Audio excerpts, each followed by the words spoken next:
Leçon numéro 15, le sixième rayon, pourpre et radiance or. Aperçu de la leçon. Cette leçon traite des vertus divines du sixième rayon, le rayon de paix, du ministère et de l'adoration dévotionnelle. Les ministres sont souvent de ce rayon.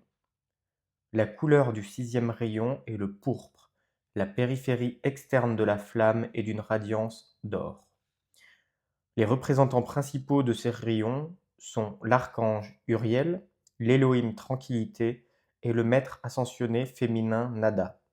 Le maître ascensionné Jésus est également du sixième rayon. Il a été son Shohan jusqu'en 1956. Avant de commencer cette leçon, contemplez le portrait de Nada et de Jésus. Le sixième rayon est son Shohan, le bien-aimé maître féminin Nada. Le sixième rayon représente les activités de dévotion, de ministère et de paix. Le maître ascensionné Jésus fut le Shohan de ce rayon jusqu'à son élévation à la charge d'instructeur du monde en janvier 1956, où il opère en compagnie du maître ascensionné Kutumi. Depuis, c'est le maître ascensionné Nada qui occupe le poste de Shohan du sixième rayon. Le maître ascensionné Nada fit son ascension 700 ans avant le maître Jésus. Elle a construit une formidable dynamique dans l'usage de la flamme rose de l'amour divin. Elle est également messagère du dieu et de la déesse Meru et de leur temple de l'illumination situé sur le lac Titicaca, au Pérou.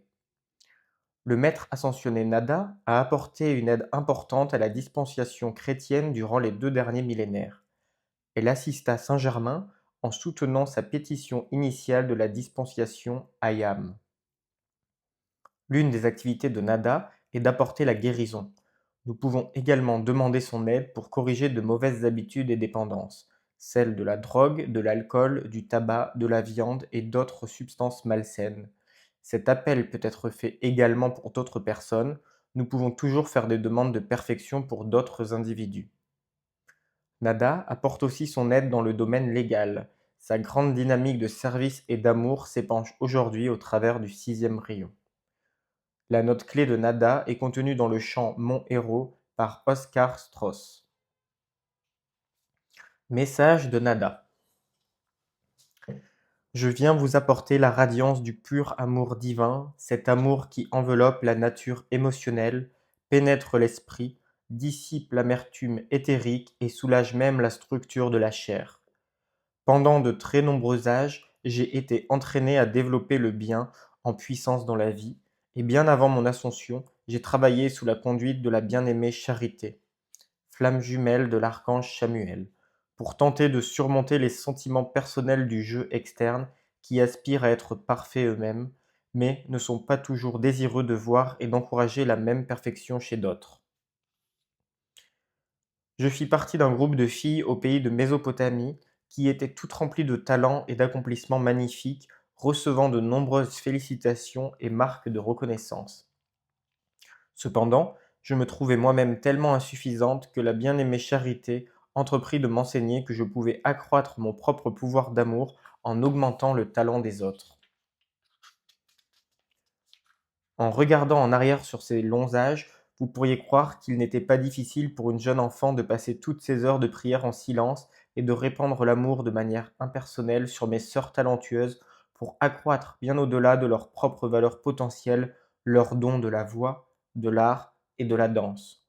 Se développant dans cette grâce, elles-mêmes ne surent jamais que par mon effort altruiste, honnête, sincère et par le don de ma lumière, leurs vertus et talents s'accroissaient au-delà de ce qu'ils auraient été sans cela. J'appris alors que le nom de Nada veut dire rien, et parfois il est encore utilisé dans ce sens, par exemple en espagnol. J'appris à surmonter la jalousie, qui est le fruit de la peur et de l'insécurité. De voir mes sœurs croître en beauté et en grâce me faisait, moi, croître en capacité de servir de façon désintéressée, qualité dans laquelle la loi cosmique m'utilisa pour aider d'autres courants de vie à travailler en communauté. Pendant de nombreux âges, je fus assigné aux communautés existant sur toute la terre, et durant la dispensation chrétienne, depuis la grande manifestation de la victoire et ascension de Jésus, on me confia la joie de travailler par l'intermédiaire des supérieurs, de tous les ordres qui se développèrent autour de la doctrine chrétienne. Partout, et à chaque fois que cela fut possible, j'établis un foyer d'amour pour soutenir une communauté contre l'empreinte d'une imperfection personnelle et d'une souffrance. Voilà pourquoi il me fut facile d'accepter l'opportunité et la charge de devenir le Shohan du 6e rayon. Message du bien-aimé Jésus. Bien-aimé enfant de Dieu, je viens vous apporter ma conscience d'accomplissement victorieux. Ce que j'ai fait est manifesté au travers d'une forme de chair semblable à celle que vous portez aujourd'hui ne fut pas miraculeux. C'est une faculté dont est pourvu tout courant de vie évoluant sur cette planète. Mon entreprise, qui consistait à porter cette manifestation d'accomplissement christique devant les yeux des hommes, fut essentiellement de fournir un exemple par lequel tout homme, femme ou enfant pourrait être stimulé à faire un effort de développement similaire. L'une des plus grandes erreurs qui ont provoqué l'enlisement de l'activité de la dispensation chrétienne est de m'avoir revêtu seul du manteau de la divinité en le refusant à mon prochain. L'état christique est possible pour d'autres, outre moi-même. Avant que je fusse né pour ma dernière incarnation, beaucoup d'autres courants de vie avaient déjà atteint l'état christique, la pleine maîtrise et le contrôle divin, sublimé la forme de chair et rencontré la victoire de l'ascension. Cependant, pour la dispensation chrétienne, ce fut ma grande opportunité de manifester la résurrection réalisée si facilement par le royaume de la nature à chaque printemps. Je devais apporter la présence divine dans la vraie substance de la terre pour la développer en un homme de Dieu, fait à l'image et à la ressemblance du Père, qui d'abord m'a créé comme il l'a fait pour vous de manière identique. Pour toute création divine, ange, déva, séraphin ou être humain, il existe un schéma divin de perfection. Dans le cas de l'être humain, il s'agit de la présence Ayam individualisée. Ce modèle divin de perfection est fait à partir de lumière vivante et dans son cœur se trouve la flamme triple immortelle de vie qui renferme l'intelligence et la conscience. La deuxième venue du Christ signifie l'éveil de beaucoup d'hommes et de femmes qui extériorisent la gloire de leur divin schéma et plan par l'intermédiaire de leur jeu extérieur. Cela fut mon message et ma mission. Cela fut la raison de ma venue en incarnation, comme c'est la raison de chaque expérience de vie terrestre, même celle d'avoir permis à des hommes de mutiler ma forme de chair. Je le permis pour prouver que l'immortalité et la divinité peuvent se manifester à travers un fil des hommes, un fils des hommes. Êtes-vous moins qu'un bulbe florifère ou qu'une semence qui produit selon son genre? Êtes-vous moins qu'une feuille d'herbe? Moins qu'un embryon de poulet qui pointe hors de l'œuf en suivant le modèle de ses parents? Ah non, vous êtes bien plus que cela. Vous avez une chose qui n'est pas un don du royaume de la nature, le libre arbitre. Par l'usage de ce don de libre arbitre, vous avez choisi de ne pas permettre au Dieu qui vous a créé et qui vit dans votre cœur de s'étendre dans sa pleine perfection. La présence lumineuse de Jésus.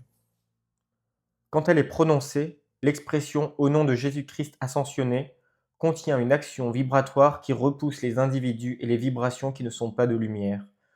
Quand quelque chose semble déranger, appelez d'abord votre propre présence Ayam, puis, au nom de Jésus-Christ ascensionné, commandez au trouble de disparaître et cela se fera. Ce qui n'est pas de lumière disparaîtra à l'appel de ce nom sacré.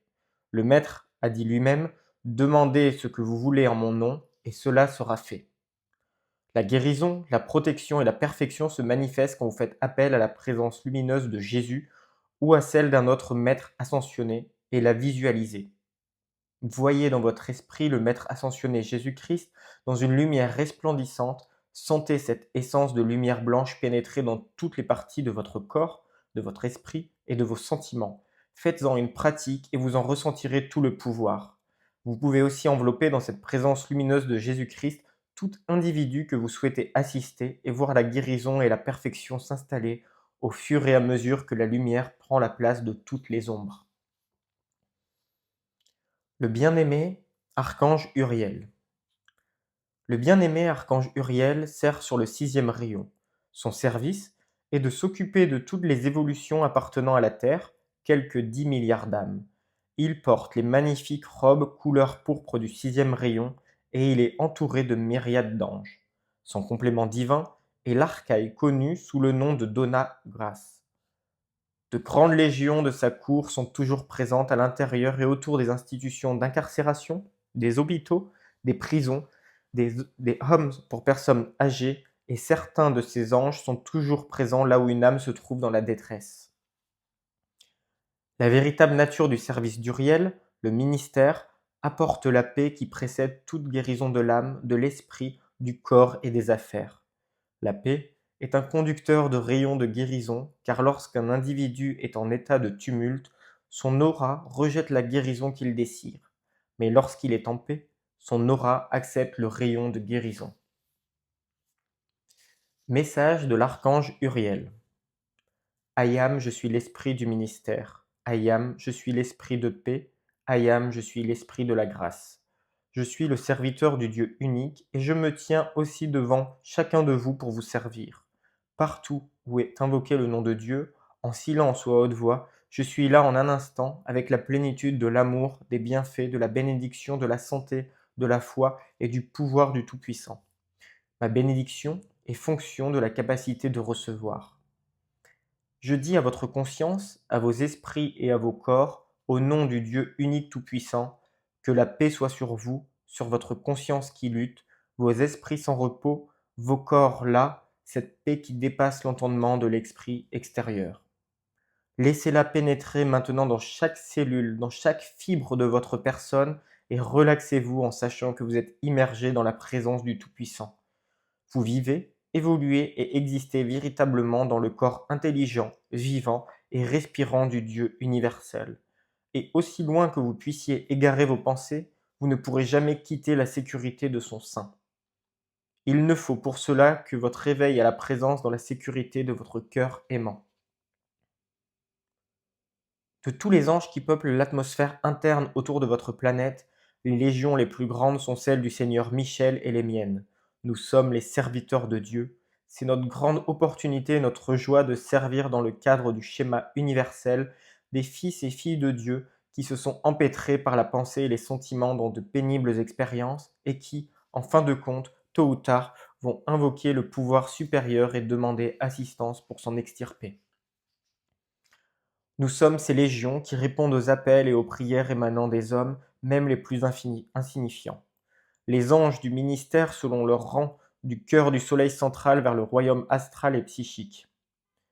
Par le canal des gardiens silencieux, nous sommes informés du moment où la flamme du cœur s'anime et où le Dieu aide-moi s'élève de la conscience. À ce moment, selon les besoins, un ou plusieurs membres de nos légions sont envoyés pour apporter la grâce et l'assistance au courant de vie requérant du secours. Les anges du ministère sont les messagers du Très-Haut. Ils incorporent la qualité mystique de la grâce. Le complément de mon courant de vie est connu au niveau intérieur sous le nom de Dona Grace. Elle est la dame pleine de grâce du royaume angélique, et la bien-aimée Marie est actuellement sa représentante pour le royaume humain. Il y a une loi cosmique qui est inexorable et immuable. Tout appel à l'aide doit provenir de l'octave où réside le besoin. Si cela n'était pas une vérité évidente, ceux d'entre nous qui vivent dans l'amour et dans la grâce auraient depuis longtemps élevé l'humanité dans la lumière. Les grands veilleurs silencieux qui élisent domicile au-dessus de grandes villes, similaires à celles où vous vivez actuellement, sont constamment à l'affût de ces rayons et lueurs qui surgissent de l'âme et qui sont un SOS pour les légions célestes. Ces êtres, mesurant alors le besoin, font appel à l'un des directeurs des légions angéliques dans notre sphère. Ce directeur confie la mission à un ange suffisamment développé pour conserver dans son monde des sentiments la qualité particulière de radiation qui est la réponse de la prière. Cette qualité de radiation stimule la flamme dans le cœur et dans l'âme du suppliant, et lorsque les deux se rencontrent, le suppliant lui-même est capable de magnétiser la réponse. La réponse arrive en fonction de la capacité d'acceptation. La grande légion angélique bien-aimée qui travaille avec nous commence avec les petits, minuscules anges qui incarnent les qualités de foi, bonheur, espoir et toutes les vertus. Ils sont capables de retenir au début parfois pas plus d'une heure la radiation spécifique d'une qualité qui peut être requise sur Terre. Il va sans dire que leurs premiers essais d'assistance sont brefs. Ils reviennent bien vite dans la sécurité du directeur qu'ils ont quitté pour vider leur petite fiole de foi, de confiance, sur la corde d'argent et sur le courant de vie d'un déprimé ou désespéré. Après un premier succès, le petit traître devient plus confiant, plus soucieux d'apprendre et plus désireux de conserver le self-control nécessaire au soutien d'une grande partie de la vertu dans sa prochaine mission. C'est donc par les expériences vécues que la légion angélique croît, se développe et apprend la joie qu'on trouve dans le service. Vous vous entraînez pour devenir des maîtres. La liberté vient quand vous êtes maître conscient des circonstances et pouvez régler tout ensemble de circonstances par la flamme de cœur. Il n'y a pas d'autre liberté permanente. À l'école de la vie, il serait plus commode de faire vos classes par un autre qui résoudrait les problèmes à votre place, mais l'homme sage apprend le principe par lui-même, de peur que l'homme sur lequel il se repose pour résoudre ses problèmes ne soit pas là lorsque se présentera sa grande opportunité. Faites-moi voir ce que vous ferez de votre aura les jours qui viennent. Faites-en quelque chose que nous puissions utiliser et souvenez-vous, souvenez-vous, souvenez-vous. Il n'y a entre Uriel et vous-même que l'espace d'un appel. Une simple pensée vers Dieu me fera venir instantanément. Je suis votre ami, je suis votre serviteur, je suis votre compagnon dans la lumière. Ayam, je suis Uriel, le messager du plus haut. L'Élohim de paix. L'Élohim de paix, le bien-aimé tranquillité, avec son complément divin pacifique, aidèrent à construire la planète Terre. Ils servent sur le sixième rayon, et comme ils ont développé et soutenu la qualité de paix durant des éons, ils souhaitent assister chaque individu de la planète elle-même dans leur recherche de la paix. Ces grands êtres répondront à tout appel et envelopperont chacun dans la substance réelle, dans la radiation et dans le pouvoir de leur don divin de paix pour bénir la famille, la communauté, les nations et le monde entier. La paix est une qualité essentielle que chacun doit attirer un jour et conserver dans son propre monde, de manière à ce que rien d'intérieur ou d'extérieur ne puisse jamais la déranger. Voilà la maîtrise. Les 7 étapes vers la précipitation par l'Élohim tranquillité. 1. Rien ne se crée ni ne s'accomplit jamais dans ce monde de quelque manière que ce soit sans que vous ne vouliez en vous-même le faire. Voilà l'activité du bien-aimé Hercule et du premier rayon. Que vous vouliez descendre une rue, fréquenter une classe, rendre un service à quelqu'un d'autre, précipiter une petite bague ou un grand édifice, vous devez d'abord en vous-même vouloir mobiliser les énergies vitales de votre vie et accomplir avec elles quelques buts constructifs. 2. Voici la radiation du bien-aimé Cassiopée. Après avoir voulu créer une forme définie, il faut en demander la divine perception, l'illumination, pour savoir produire cette forme du mieux possible, ou bien, après ce que vous ayez décidé dans l'abstrait, de servir d'une certaine manière la perception du rayon doré est nécessaire pour vous rendre capable de connaître, par l'usage du discernement et celui du bon sens évident, quelle dynamique de qualité divine déjà développée vous pouvez offrir et comment elles vont le mieux vous permettre de servir. 3. En troisième lieu, intervient la phase qui comprend la libération du sentiment d'amour divin de votre cœur, et cette étape se franchit sous la direction du bien-aimé Orion. Ce que vous faites dans un service au maître ou par l'usage du pouvoir de précipitation demande la coopération aimante de tous vos corps, physiques inclus. Vous avez entendu bien souvent de la bouche de vos grands instructeurs que ce qui est fait par devoir doit être fait entièrement vêtu d'un sentiment d'amour. Voilà pourquoi vous devez développer les qualités de sentiment de notre bien-aimé Orion. Constance aimante envers votre entreprise jusqu'à ce qu'elle soit terminée, œuvrez avec elle dans la gratitude, la joie et la dévotion, sans considération de temps, de récompense ou de reconnaissance personnelle d'aucune sorte, simplement pour la joie de servir. Voilà l'activité du troisième rayon, l'une des plus importantes des 7 étapes. 4. Le bien-aimé clair, l'Élohim de pureté, prend la 4e place dans l'ordre de la précipitation. Sa fonction est de vous aider à conserver la pureté du dessein originel qui, à votre demande, a été donné à votre esprit par votre propre Saint-Jeu christique. Conserver la pureté de votre dessein signifie que vous ne le travaillez pas à votre goût personnel, mais que vous êtes disposé à soutenir le schéma parfait d'une intelligence plus grande que la vôtre à créer, afin qu'à travers vous, la race entière en bénéficie. 5. L'activité suivante est celle de la concentration et de la consécration. Elle appartient au bien-aimé Vista et représente la qualité et la capacité de rester avec un projet jusqu'à ce qu'il soit accompli. Voilà qui est une grande épreuve pour le courant de vie.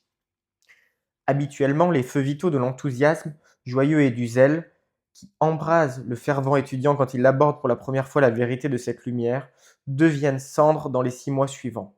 Toutefois, la concentration sur le même plan schéma ou dessin, jusqu'à ce qu'il soit manifesté physiquement, est essentielle pour produire une précipitation instantanée. Si vous planifiez une voiture, une maison, un habit à porter, quoi que vous souhaitez précipiter, restez avec le schéma choisi et suivez jusqu'au bout les 7 étapes de la précipitation qui sont scientifiquement indispensables pour la manifestation visible et tangible de ce que vous désirez pour votre usage externe. Ce que vous choisissez de précipiter n'est pas tellement important, mais il est essentiel que vous compreniez clairement les étapes de la précipitation. Lorsque vous en êtes là et êtes capable d'utiliser cette science consciemment, avec succès et à volonté, alors, comme votre maître Saint-Germain l'a dit précédemment, les choses de ce monde vous paraîtront absolument sans importance. Nous essayons de vous faire sentir la joie que vous pouvez trouver par l'usage conscient du pouvoir qui est en vous de produire une vraie manifestation. Lorsque vous l'avez exercé une fois, ce pouvoir est à vous pour toute l'éternité, et la foi, la confiance et le bonheur qui jailliront dans votre cœur vous feront connaître et sentir votre maîtrise. 6. Dans la science de la précipitation consciente, le 7e rayon du rythme précède l'activité de sceller votre manifestation dans la substance et la radiation de paix divine qui est l'activité normale du 6e rayon. Après en avoir terminé avec le 5e rayon de concentration et être resté assez longtemps avec un schéma, vous arrivez à l'activité d'Arcturus, le rythme d'invocation. Là aussi, il serait de peu d'effet de servir un maître un jour dans une grande débauche d'énergie si vous l'oubliez ensuite pendant un mois. Toutes les activités de la nature baignent dans un rythme parfait. Regardez vos saisons, lever et coucher de soleil, flux et reflux des marées et le battement régulier de votre propre cœur, vous y trouverez l'indispensable rythme. Quoi que vous créiez, le rythme qui nourrit un schéma de votre vie, de votre pensée, de vos sentiments et de votre décret prononcé au même moment de chaque jour, matin, midi et soir, ou quel que soit le temps que vous décidiez de lui consacrer, est un élément absolument essentiel de votre réussite. Si vous n'apportez pas de rythme à votre schéma de précipitation, vous manifesterez une forme sans symétrie, pour autant que vous puissiez manifester quoi que ce soit. Quelques-unes de vos moins belles productions architecturales, et pardonnez-moi de le mentionner, quelques-unes des imperfections de vos formes physiques sont dues aux effets déplaisants d'un rythme brisé. Vous qui êtes des étudiants conscients, évitez le rythme brisé dans le monde de la musique et aussi dans vos propres mondes, car ce rythme brisé de la pensée, des sentiments, de la parole prononcée et de l'action a pour résultat fréquent une mauvaise santé, la pénurie financière, le manque de paix et bien d'autres limitations. Vous ne pourriez pas rester longtemps en colère ou plein de ressentiments si vous gouverniez le rythme de la vie qui afflue à travers votre corps en maintenant consciemment une respiration rythmique. Plus la chose que vous choisissez de manifester en tant que votre première précipitation est petite, moins d'énergie elle vous prendra. Un conseil, ne commencez pas par quelque chose de la taille d'un grand immeuble. 7. Alors, mes bien-aimés, mon cœur plaide pour que vous considériez religieusement ce dernier pas, probablement parce qu'il révèle de ma propre activité. Après avoir abaissé votre magnifique précipitation, scellez-la dans ma flamme de paix. S'il vous plaît, ne permettez à aucune disharmonie de n'importe quelle sorte, qu'elle provienne de vous-même ou de quiconque, de la détruire. Exactement comme vous placeriez une couverture de cellophane sur quelque chose de précieux que vous souhaitez préserver, scellez votre forme précipitée dans la flamme dorée de paix et gardez-la inviolée des formes de désintégration de la pensée et des sentiments humains. Parmi ces pensées et sentiments, la jalousie et le doute des autres sont peut-être la force dissolvante la plus grande. Il est essentiel que vous gardiez un silence absolu sur ce que vous faites. Scellez vos lèvres et ne donnez pas ne donnez pas par la parole la plus petite indication sur ce que vous projetez. Croyez-moi, vous n'avez aucune idée de la violence des sentiments qui peuvent être dirigés contre vous par ceux qui envient le plus grand développement de votre lumière.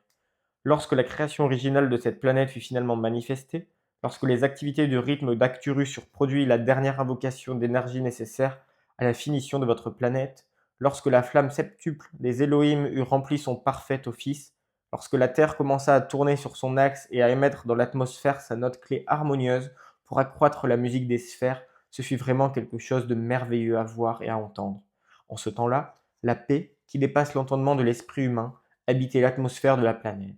Cependant, quand les âmes attardées vinrent d'autres systèmes et apportèrent la désintégration par des sentiments de rébellion, d'orgueil, de haine, de doute et de peur, exactement comme dans l'histoire du cheval de Troie, de l'intérieur vers l'extérieur fut amoindrie la grande perfection établie depuis si longtemps.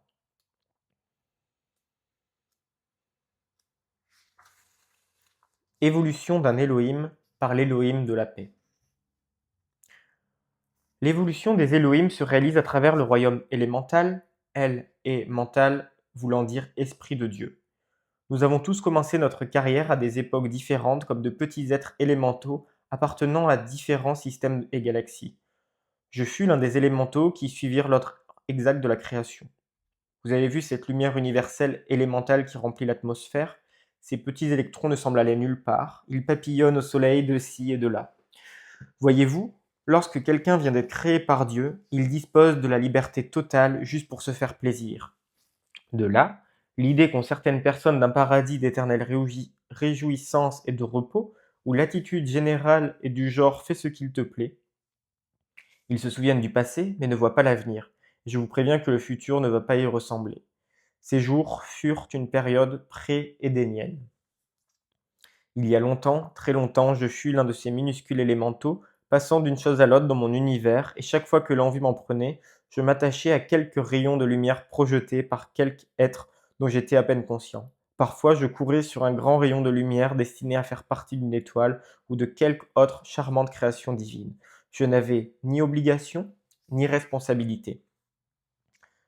Cette même liberté est accordée à toutes les créations de Dieu. Par exemple, lorsque fut créée votre présence Ayam, elle put parcourir les 7 sphères d'activité autour de sa divine source, trouver la sphère à laquelle elle était le plus intéressée, demeurer dans n'importe quel temple et se mettre au pied de n'importe quel maître aussi longtemps qu'elle le voulait.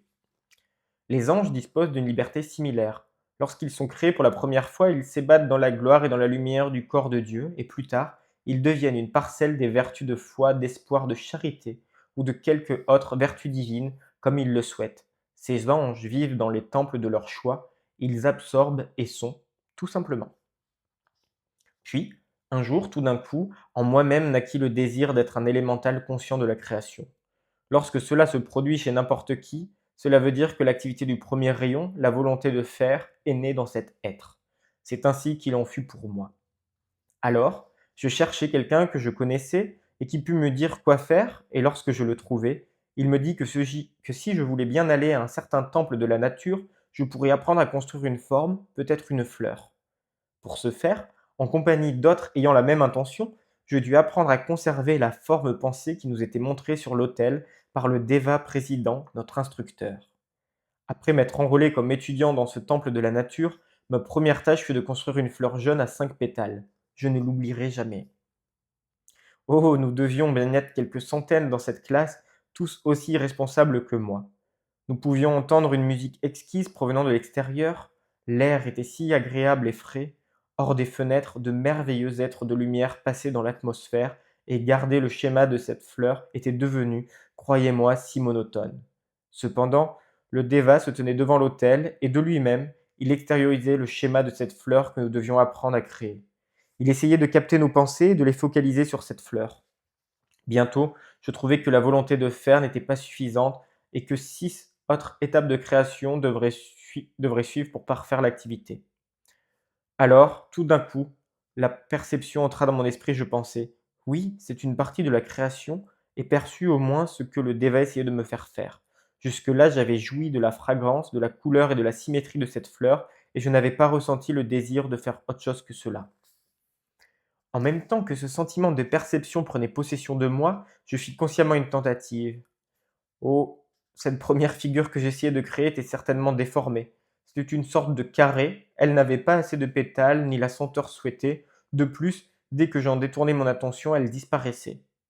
Dans la classe, quelques-uns n'étaient pas très concentrés et papillonnaient encore.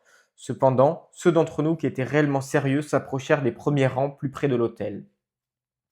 Voilà, nous continuions à absorber l'enseignement, essayons à nouveau maintes et maintes fois jusqu'au jour où finalement la petite fleur jaune apparut entre mes mains.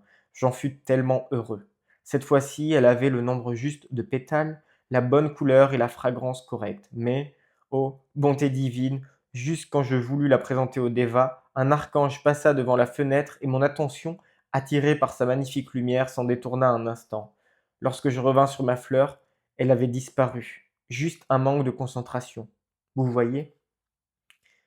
Les devas ne parlent pas du tout. Ils transmettent tous leurs renseignements par leur rayonnement et, de cette manière, notre déva instructeur nous suggéra que si nous voulions créer consciemment ces fleurs, nous pourrions accroître la beauté et la perfection d'un printemps sur quelques charmantes planètes que les Elohim en charge de cet astre devaient embellir pour le bien d'une évolution d'âmes vivantes. Lorsque j'en fus conscient, naquit en moi l'amour de mon entreprise. Je sentis que je voulais rendre cette petite fleur suffisamment parfaite, parfumée, belle et durable pour réellement être bénéfique à une parcelle de vie. Ce fut le troisième aspect de la divinité, l'amour. Alors, je m'oubliai moi-même et ceux qui passaient dehors. Alors, je voulus vraiment créer cette fleur et je restai avec elle. Que se passa-t-il ensuite? Je reçus une mission. Les devas ne confient jamais une tâche à quiconque, même pas celle de devenir une fleur de pommier, avant d'être certain que l'entité concernée consacrera à cette tâche suffisamment de temps pour la terminer. Dans ma nouvelle mission, je crois que nous fûmes à peu près 700 à être désignés pour décorer un grand arbre. Soit dit en passant, ni la fleur jaune que j'ai eu à créer, ni le grand arbre ne poussent sur votre terre. Peut-être le feront-ils un jour. C'est à ce moment que je fus confronté à une autre leçon, que je n'appris pas tout de suite. Notre instructeur nous rappela que lorsque nous serions sur cette planète avec le grand déva de l'arbre en formation, nous verrions différentes sortes d'arbres. Il nous conseilla de veiller à ce que la fleur individuelle que nous avions à créer ne devint pas semblable à ce que nous verrions sur quelque autre arbre ou arbuste. J'oubliai sa recommandation et ma fleur fit exactement cela. Je vis des fleurs roses, d'autres bleues, d'autres blanches, et parce que je les regardais, je n'eus plus rien de défini en propre dans mon esprit, et par la suite, aucune manifestation. Alors, j'appris la quatrième leçon, la pureté, consistant à me tenir au schéma divin qui m'avait été donné au départ. Lorsque finalement nous rentrâmes à notre classe du temple de la nature, ceux d'entre nous qui avaient laissé s'échapper leur schéma n'étaient pas fiers de leur accomplissement. Voyez-vous, ceux qui ont la charge d'élémentaux en préparent toujours plus que le nombre exact requis pour une création, de manière qu'elle soit achevée par ceux qui en sont capables. Croyez-moi, je ne me pressais pas d'être volontaire pour une nouvelle mission. Mais, en moi-même, je pris la décision de conserver le schéma de cette fleur jaune jusqu'à ce que j'aie à précipiter à la perfection. Finalement, je n'eus même pas à être volontaire. Mon dévin instructeur, dans sa bonté, me dit un jour, bien, tu peux aller et essayer de nouveau.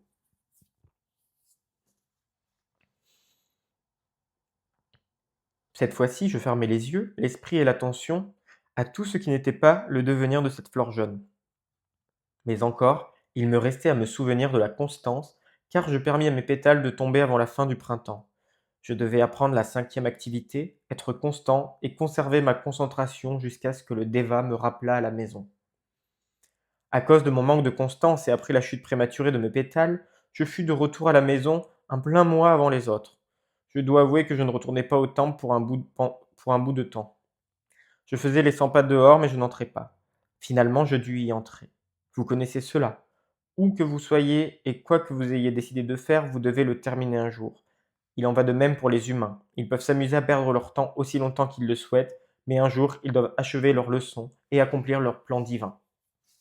Tôt ou tard, peut-être mortifié, vous retournerez à l'accomplissement de votre plan divin originel.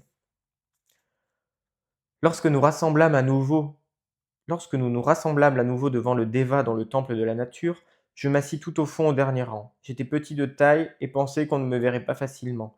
Je me dis en moi-même, je ne sortirai plus d'ici, je ne bougerai plus. Cependant, notre leçon suivante fut celle du rythme. J'avais appris que je devais conserver la pureté de la forme et que je devais rester à mon poste jusqu'à ce que j'en fusse libéré par l'être qui m'avait envoyé en mission. Cela, c'était la constance. Alors, à ma grande surprise, j'appris que je devais repartir chaque printemps. Bonté gracieuse, moi qui pensais qu'aller une fois était déjà un accomplissement majeur, j'ai pris la leçon du rythme. Fleur jaune, fleur jaune, maintes et maintes fois à chaque printemps. Je n'essaierai pas de vous raconter combien de printemps je devins une fleur jaune. Le faire une fois était une nouveauté, même 12 fois était encore s'amuser, mais le faire à chaque printemps me paraissait une corvée longue, monotone et sans rémission. Obéissance, obéissance, obéissance jusqu'au bout. La dernière phase que j'eus à apprendre dans ce long processus de création fut de conserver la paix. La dernière fois que le Deva me dit que j'allais à nouveau être une fleur jaune, je faillis tout lâcher. Voyez-vous, dans l'intervalle, certains de mes amis étaient devenus des arbres merveilleux, des arbustes et autres charmantes créations. Et moi, j'étais encore une petite fleur jaune. Je devais encore apprendre à conserver la paix, la paix que je devins moi-même, notez-le bien, dans un schéma futur très éloigné. Alors, si vous êtes l'une de ces petites fleurs jaunes, apprenez à conserver votre paix. Peut-être serez-vous un jour le soleil d'un système. Qui sait ce que l'usage du libre arbitre peut accomplir? En fin de compte, lors de mon dernier voyage, je me laissai aller. Je le fis réellement. Je pensais, si Dieu le veut, je serai cette fleur pour l'éternité. Ce fut mon dernier voyage. Ma soumission absolue me libéra, et cette fois, lorsque je retournai vers mon Déva dans le temple de la nature, il couronna de la victoire mon service des âges, je dis bien des âges. C'est ainsi que je fus élevé au royaume des Dévas. Pendant longtemps, très longtemps, je servis et travaillai avec une efficacité croissante jusqu'à finalement recevoir l'initiation d'Élohim. Plus tard, à l'occasion de l'appel d'Hélios et de Vesta à ceux qui seraient volontaires pour construire pour eux cette chère planète Terre, volontairement je rejoignis 6 autres Elohim afin de rendre ce service. Nous servimes ensemble, en association, pour la joie de la camaraderie et pour celle de la création. Je conclus en disant que procéder par ces 7 étapes d'activité est la manière par laquelle les Elohim étendent leur conscience à partir d'un état d'élémental jusqu'à celui de grands constructeurs de formes. C'est la voie par laquelle les minuscules chérubins deviennent de grands dévas de lumière, et c'est aussi en passant par ces étapes que l'âme spirituellement dormante s'éveille et devient un grand être ascensionné d'amour, de lumière et de perfection. Nulle part il n'y a d'alternative à ces 7 étapes. Certaines natures sont telles qu'elles les acceptent et les suivent rapidement, d'autres prennent plus de temps pour les accomplir. Croyez-moi, je sais, je pense que je fus l'élève le plus lent de ma classe d'élémentaux dans laquelle je commençais ma carrière, mais entre toutes, la chose que j'ai apprise est de conserver ma paix et de me conformer à la sagesse de la loi. Je vous remercie pour la gentillesse et la courtoisie de votre attention. S'il vous plaît, souvenez-vous toujours que la paix est un pouvoir positif. Moi, qui ai parcouru avant vous le chemin de l'évolution, je suis à vos ordres. Je vous laisse mes bénédictions.